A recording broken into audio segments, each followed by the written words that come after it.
السلام علیکم ناظرین، سیاست ٹی وی کے عالمی خبرنامے میں آپ سب کا تہہ دل سے استقبال ہے۔ میں ہوں فرزان احمد۔ سب سے پہلے پیش ہے عالمی خبرنامے کی ہیڈ لائنز۔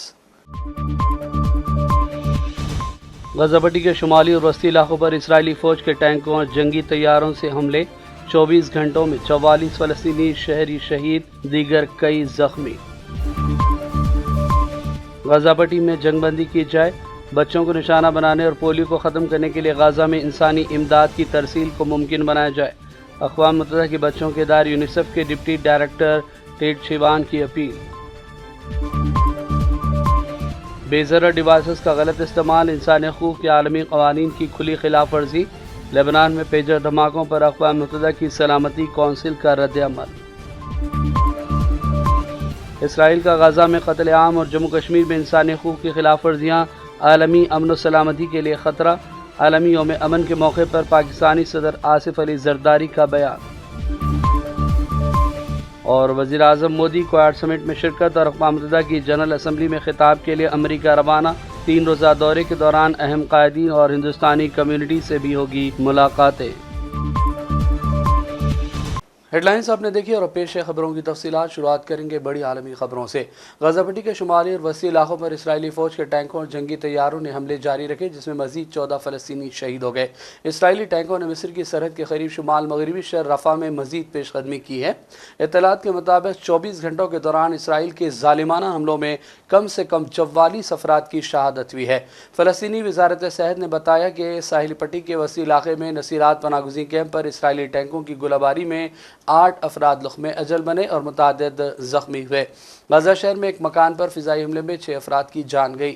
رفح کے رہائشیوں نے کہا کہ شہر کے مشرقی علاقوں میں بھی شدید دھماکوں اور آگ لگنے کی اطلاع ہے، جہاں مقامی باشندوں اور حماس سے منسلک میڈیا کے مطابق اسرائیلی فوج نے کئی مکانات کو دھماکے سے اڑا دیا۔ تاحال اس بدترین جنگ میں 41,300 سے زیادہ فلسطینی شہید ہو چکے ہیں۔ اقوام متحدہ کے بچوں کے ادارے یونیسیف کے ڈپٹی ایگزیکٹو ڈائریکٹر ٹیٹ شیوان نے غزہ پٹی میں جنگ بندی کی صورت پر زور دیا اور کہا کہ بچوں کو نشانہ بنانے اور پولیو کو ختم کرنے کے لیے غزہ میں انسانی امداد کی پہنچ کو ممکن بنایا جائے۔ اقوام متحدہ کے اہلکار نے بچوں کو تحفظ فراہم کرنے اور انسانی ہمدردی کی بنیاد پر کام کرنے والے کارکنوں کے لیے حفاظتی اقدامات پر بھی زور دیا۔ انہوں نے کہا کہ جنگ کی وجہ سے خاندانوں سے الگ ہونے والے بچوں کی نقل و حرکت اور خاندانوں سے ملنے کی راہ ہموار کی جائے۔ انہوں نے کہا کہ غزہ پٹی میں صورتحال بدترین ہے کیونکہ بے گھر ہونے والوں کی تعداد 17 لاکھ سے بڑھ کر اب 19 لاکھ ہو گئی۔ جو علاقے پہلے محفوظ تھے وہاں بھی مسلسل بمباری ہو رہی ہے، کوئی محفوظ پناہ گاہ باقی نہیں رہی۔ اقوام متحدہ کے اہلکار نے کہا کہ انسانی امداد میں کمی آ گئی ہے۔ اگست میں ٹرکوں کے داخلے کی کاروائیاں یومیہ 100 ٹرکوں سے کم ہو کر اب ستمبر میں صرف 15 ٹرک ہی یہاں پہنچ رہے ہیں۔ لبنان میں پیجر دھماکوں کے بعد اقوام متحدہ کی سلامتی کونسل کا اجلاس ہوا۔ اس دوران بے ضرر ڈیوائسز کے غلط استعمال کو انسانی حقوق کے عالمی قوانین کی خلاف ورزی قرار دیا گیا۔ اقوام متحدہ کے ہائی کمشنر برائے انسانی حقوق وولکر ترک نے کہا کہ اسرائیل کا لبنان پر حملہ جنگی جرم کے زمرے میں آتا ہے۔ انہوں نے کہا کہ شہریوں پر تشدد کے ذریعے دہشت پھیلانا جرم ہے۔ اقوام متحدہ کے ہائی کمشنر برائے انسانی حقوق نے کہا کہ انسانی حقوق کا عالمی قانون بے ضرر ڈیوائسز کے غلط استعمال کی ممانعت کرتا ہے۔ سلامتی کونسل کے اجلاس میں لبنان کے وزیر خارجہ نے کہا کہ مواصلاتی آلات کے ذریعے حملوں کے بعد اب دنیا میں کوئی محفوظ نہیں رہا۔ انتقام نہیں بلکہ ہم انصاف چاہتے ہیں۔